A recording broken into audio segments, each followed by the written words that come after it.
और मुझे दुर्वासा ने श्राप दिया। और ऐसे भगवान ने कहा, सुन, मोहि न सुहाई ब्रह्म कुल द्रोही, ब्राह्मणों का विरोधी मुझे अच्छा नहीं लगता।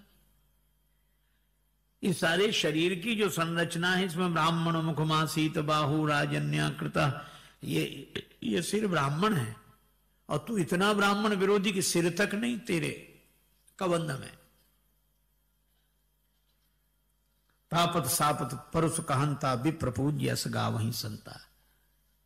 अच्छा, कई बार लोग कहते हैं कि ये तो बात ठीक नहीं है, ईंट ईंट तो सब बराबर है। बिल्कुल ठीक है, लेकिन जो ईंट मंदिर की ड्योढ़ी में लगा दी गई है, सिर तो वहीं रखा जाएगा, प्रणाम तो वहीं करना होगा।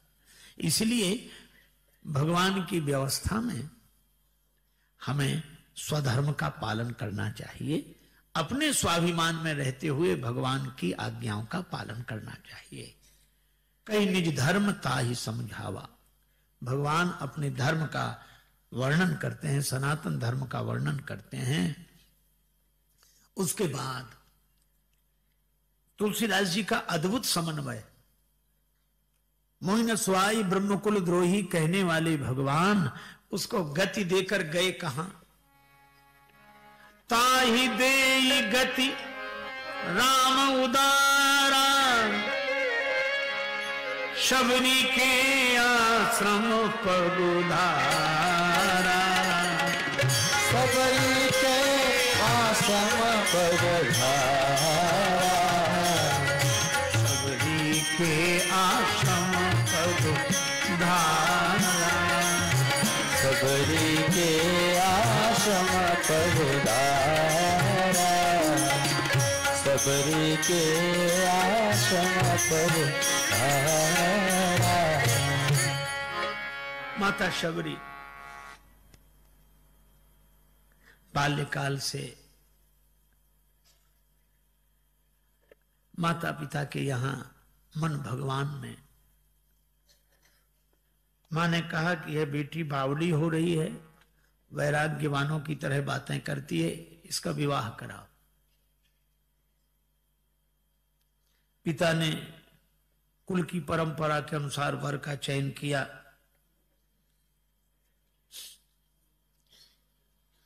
पशुओं को पक्षियों को एक कक्ष में बंद किया। आज मां शबरी की मांग काढ़ रही है, उलझे हुए बाल सुलझा रही है। शबरी ने कहा कि मां आज ऐसी तैयारी क्यों कर रही? बेटी तेरा विवाह है, तेरे पिता ने इन पशु पक्षियों को इकट्ठा किया है, बारात में इन्हीं का मांस भोजन के रूप में कराया जाएगा। शबरी ने अपनी मां के हाथ से बाल छुड़ा लिए, भागी। छोड़ छोड़ो माता, मैं मांग ना कढ़ाऊंगी। और जाते जाते उस कक्ष का दरवाजा खोल दिया। पशु पक्षी भी प्राण बचाकर भागे और पशु पक्षियों के हृदय से निकला, शबरी तुमने हमें मुक्त किया है, भगवान तुम्हें मुक्त करेंगे। बाल्यकाल में शबरी वन में आ गई।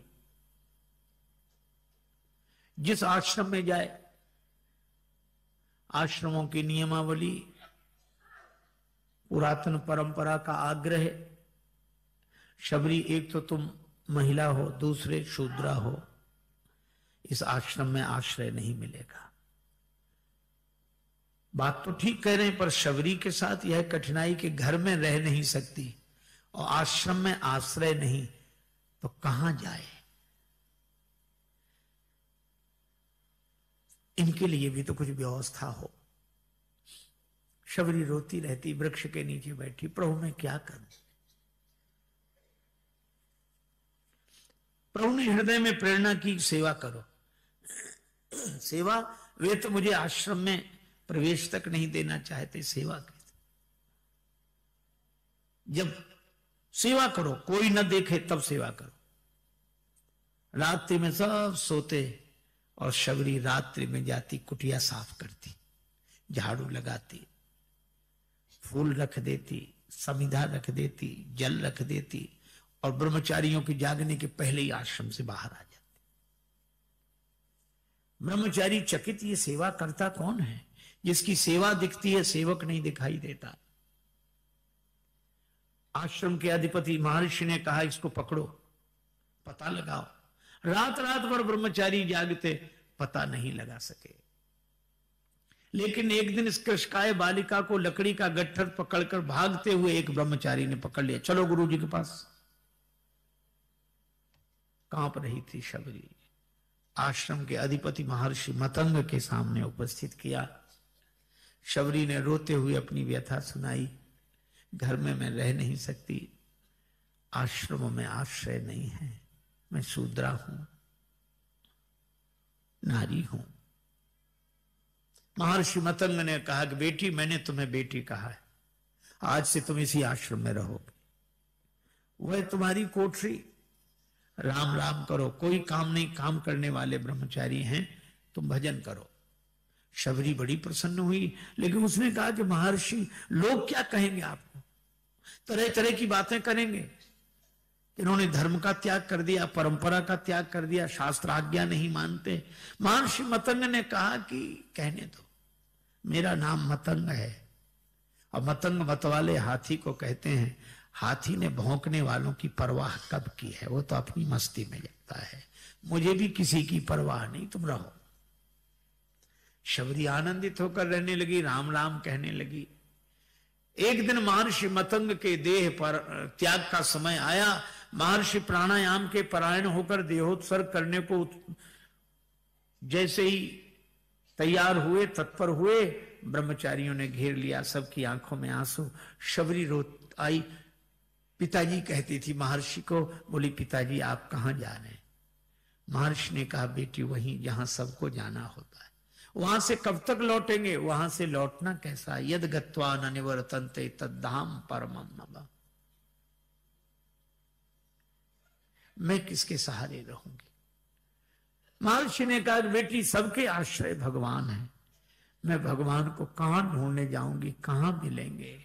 महर्षि ने उसी भाव दशा में कहा कि बेटी तुम्हें भगवान को ढूंढने नहीं जाना पड़ेगा, मेरा आशीर्वाद है, एक दिन भगवान तुझे ढूंढते हुए आएंगे। महर्षि ने देह त्याग कर दिया।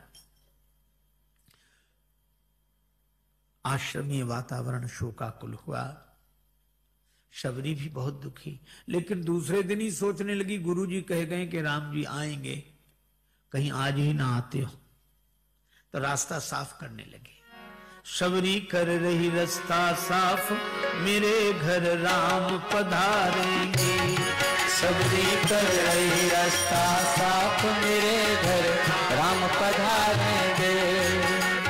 राम पधारेंगे, मेरे घर राम पधारेंगे। ओ राम पधारेंगे, मेरे घर राम पधारेंगे। शबरी कर रही रास्ता साफ, मेरे घर राम पधारेंगे। शबरी कर रही रास्ता साफ, मेरे घर राम पधारेंगे। शबरी कर रही रास्ता साफ, मेरे घर राम पधारेंगे। रास्ता साफ किया, फूलों के आसन बिछाए, पत्तों पर फूल रखकर आसन बिछा दिए, तुम्बे में जल भर के रख दिया, अब पत्ते के दोने में फल। भक्तों ने तो शबरी माता के बेरों का वर्णन किया है, वेर समार समार के रखे, सुबह दोपहर शाम, नहीं आए श्री राम।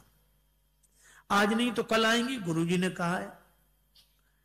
दूसरा दिन भी वैसे ही बीता, तीसरा दिन, दिन बीते, महीने बीते, वर्ष बीते, लेकिन शबरी की इस निष्ठा में कोई अंतर नहीं आया। प्रभु चाह में चाह मिलाने को भगवान की भक्ति कहते हैं, बस जीते जी मर जाने को भगवान की भक्ति कहते हैं। आंखों में छलकते हों आंसू और अधरों पर मुस्कान रहे, एक संग में रोने गाने को भगवान की भक्ति कहते हैं। जीवन की अंधेरी रातों के दुख द्वंद भरे तूफानों में विश्वास का दीप जलाने को भगवान की भक्ति कहते हैं। और जिसमें सुख दिखता मिलता नहीं, राजेश्वर ऐसे जीवन को तर कर दे, उसी तराने को भगवान की भक्ति कहते हैं। पद्म पुराण में वर्णन है किस तरह प्रतीक्षा करते करते शबरी माता को 10,000 वर्ष बीते, पर गुरु के वचन प्रतीत न जेही, सपने हूं सुगम न सुख सिद्धते ही। गुरुदेव ने कहा है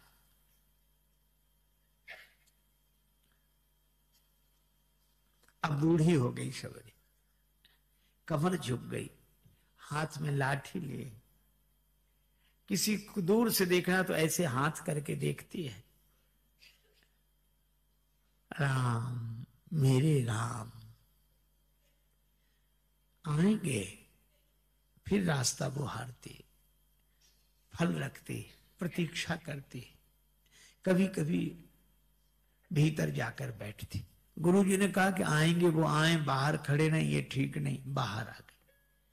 लेकिन भगवान खुद खोजेंगे तो वे ढूंढ लेंगे, फिर भीतर चली गई। यह कौन दिखात कुटी मह नारी, इते उत जाती है मोद भरी, छिन भीतर बाहर होत छिने, सुख सो नहीं बैठत एक घड़ी, यही के तन में कछु पीर भई, या वियोगिन मानस माह जरी, अब जान परी रघुनाथ के प्रेम की मूर्ति रूप यह शबरी। ये शबरी माता कभी कहती एक तिहारे पधारे बिना, प्रिय या तनु के अणु जो बिल गई हैं, तो पानी हाथ पानी ये पाए पखारन को, दृग देखन को तरसे रही गई हैं। आंसू भरे प्रतीक्षा। मुझे लगता है कि बड़े बड़े तपस्वी की तितिक्षा का जो फल है वही शबरी माता के प्रेम भरे आंसुओं की प्रतीक्षा का फल है। रोज तैयारी करना, विश्वास हो तो ऐसा। आज शबरी सवेरे सवेरे सोकर उठी, सबरी सोए उठी, फरकत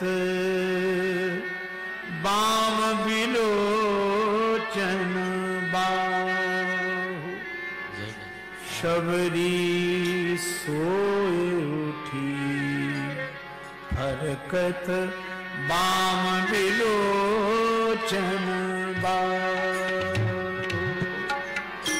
सबरी सोए उठी, फरकत बाम बिलोचन बाहु,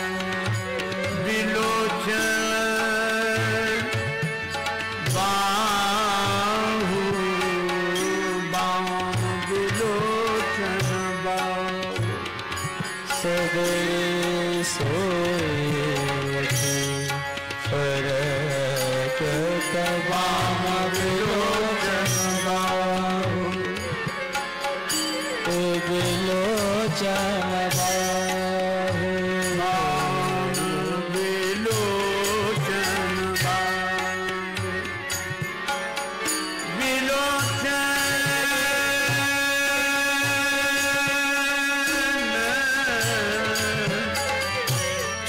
बिलोचन बाहु, बिलोचन बाहु, बिलोचन बाहु।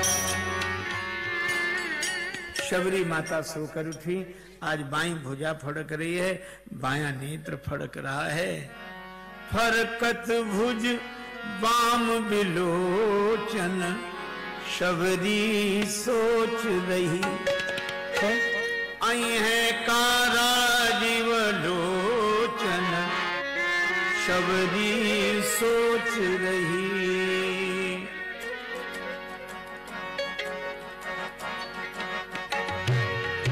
आई है कारा जीव लोचन, शबरी सोच रही। आई है कारा जीव लोचन, आई है सोच रही। हो रामा फरकत भुज बाम बिलोचन, शबरी सोच रही। फरकत भुज बाम बिलोचन, सबरी सोच रही।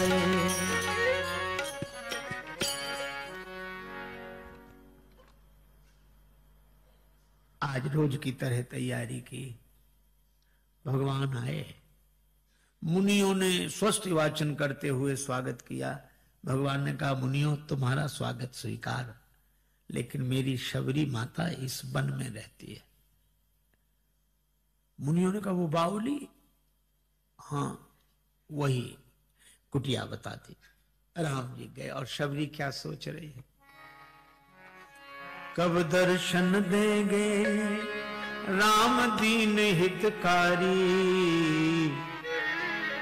रास्ता देखत शबरी की उम्र गई सारी, रास्ता देखत सबरी की उम्र गई सारी, रास्ता देखत सबरी की उम्र गई सारी।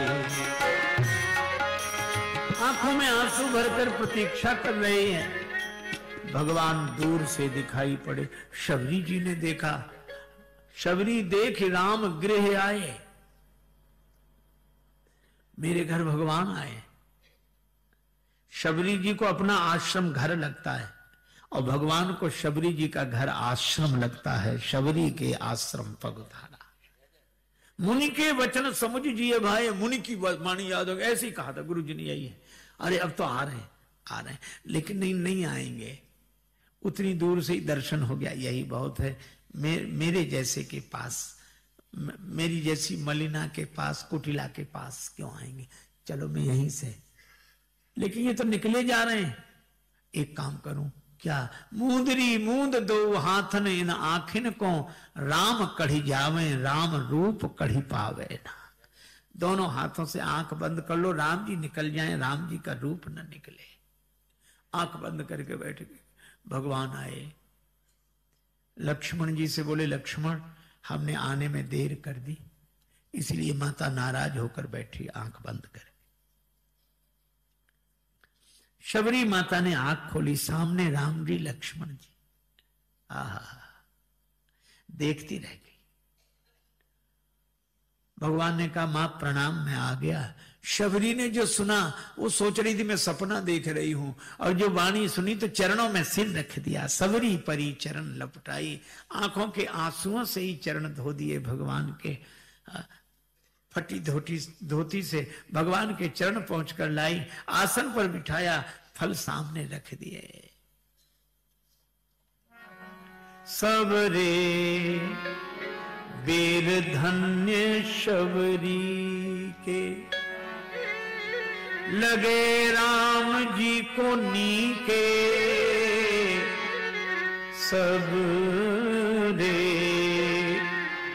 बेर धन्य शबरी के, सबरे बेर धन्य सबरी के। शबरी के, सबरी के,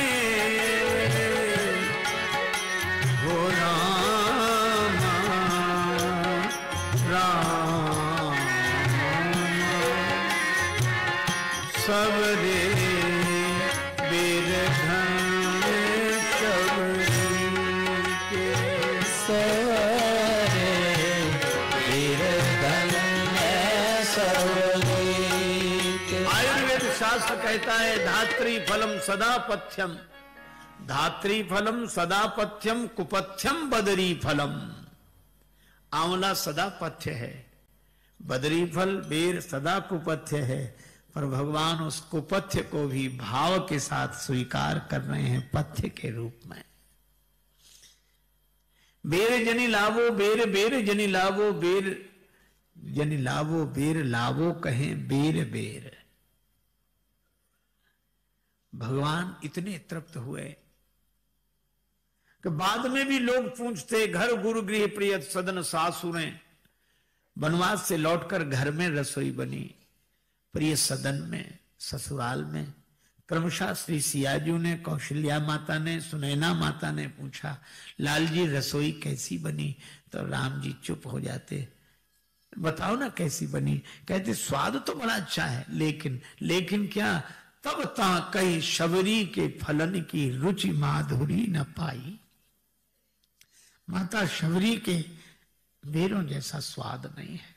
और भगवान 2 ही बार तृप्त हुए, कह शबरी कह विदुर घर, हरि जी में 2 बार।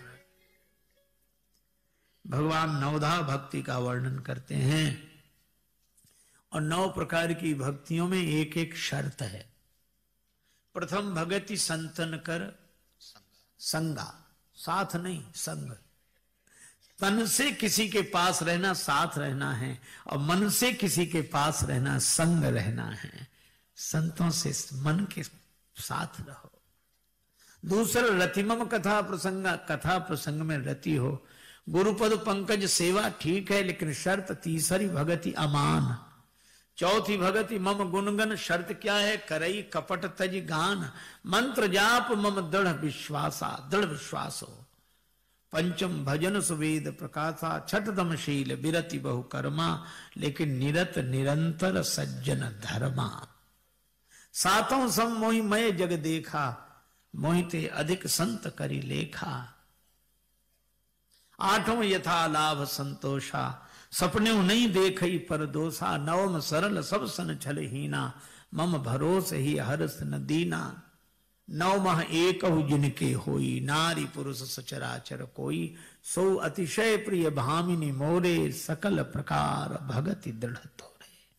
और भगवान ने कहा मानव एक भगति कर नाता।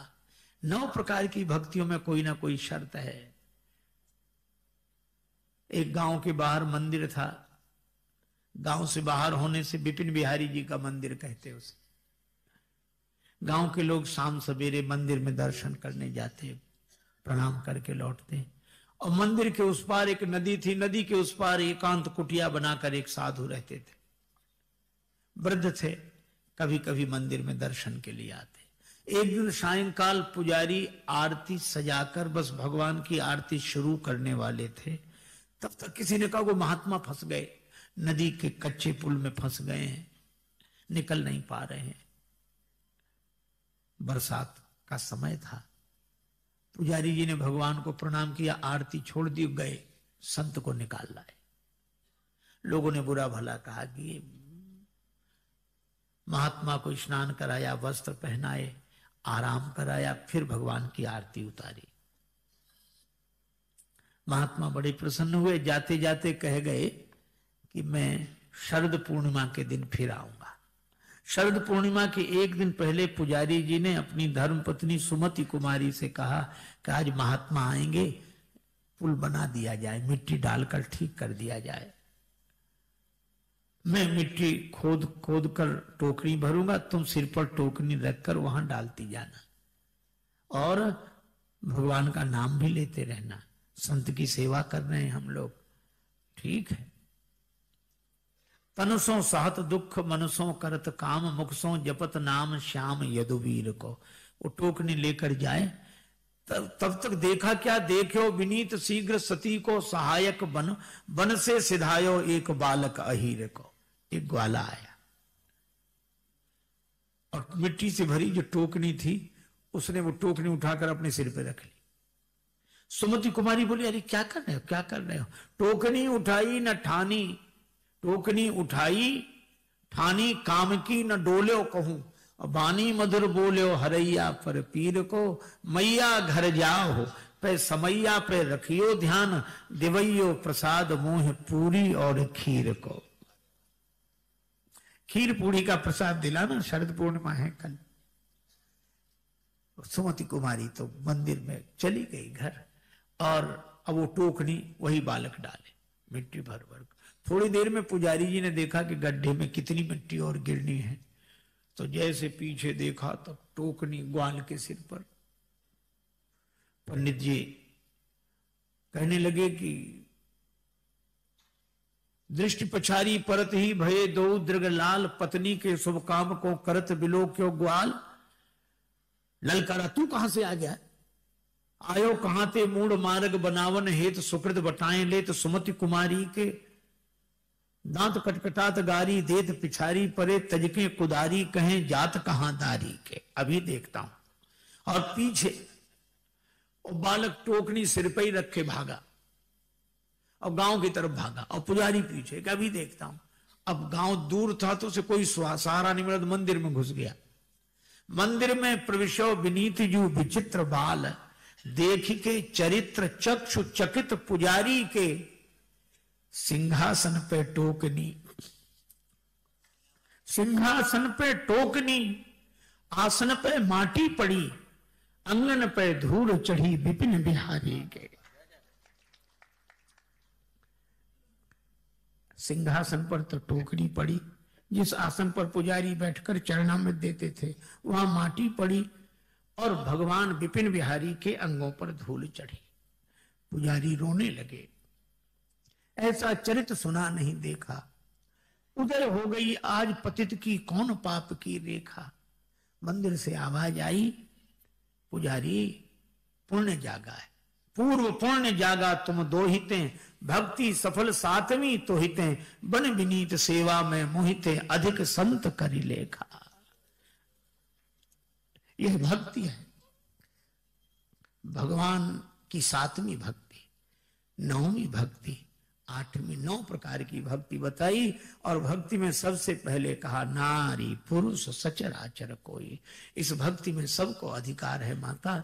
और मैं मानो एक भक्ति कर नाता, मैं केवल भक्ति का नाता मानता हूं।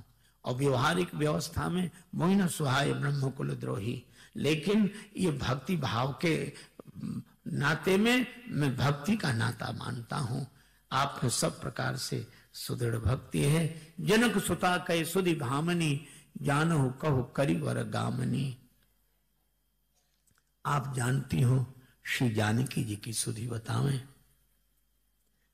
शबरी माता ने कहा पंपा सरहि जाहु रघुराई, ताऊ हो ये सुग्रीव मिताई, सो सीता कर खोज कराई, जहां तहां मरकट कोटि पठाई है।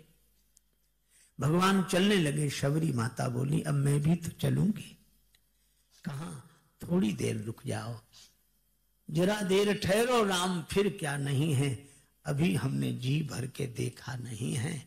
राम जी को देखते देखते उन्हीं के श्री चरणों में शरीर को लीन कर दिया। तज जोग पावक देह हरिपद लीन भई, जहां नहीं फिरे। भगवान शबरी माता को प्रणाम करते हुए आगे बढ़े। मार्ग में नारद जी मिले। नारद जी ने कहा मेरा श्राप स्वीकार करके आप बड़े दुखी हो रहे थे, मैं मिलूं। और नारद जी ने आकर देखा तो भगवान बैठे परम प्रसन्न कृपाला। आप तो बड़े खुश दिख रहे हैं, अभी तो रो रहे थे। भगवान ने कहा कि वो मंचीय कार्यक्रम था, ये पर्दे के पीछे। अच्छा महाराज मेरा विवाह क्यों नहीं होने दिया आपने? भगवान बोले विरक्त भाव वालों का होने नहीं देते हम विवाह। तो शंकर जी का क्यों कराया? वे भी तो विरक्त। शंकर जी तुम में अंतर है, वो बड़े बेटे की तरह है, तुम छोटे बेटे की तरह है। छोटा बेटा ही बाप से कहता कि विवाह करा दो, बड़ा बेटा तो नहीं कहता।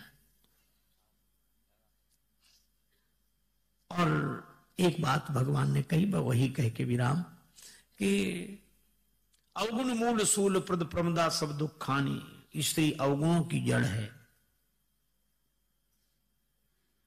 नारद जी बोले कि अभी आप कह रहे थे हा गुण खानी ज्ञान की सीता, हे गुणों की खानी, तो आपके लिए गुणों की खानी, हमारे लिए अवगुणों की खानी।